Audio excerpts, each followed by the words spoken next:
மகாராஷ்டிராவில் இருந்த விஷயம் பாஜகவினால திட்டமிடப்பட்டு அல்லது பாஜக வேண்டும் என்று ஆசை காட்டி எந்த இதுவும் நடத்தல.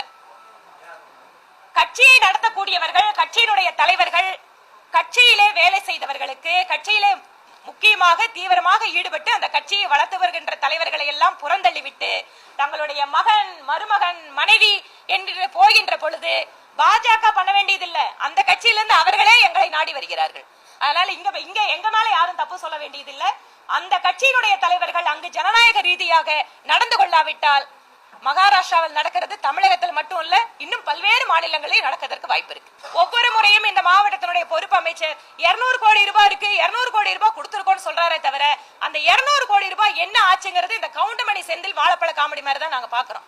எப்ப கேட்டாலும் 200 கோடிங்கிறாரு. அந்த 200 கோடி அவர் எங்கதான் செலவு பண்ணிருக்காருன்னு தெரியல.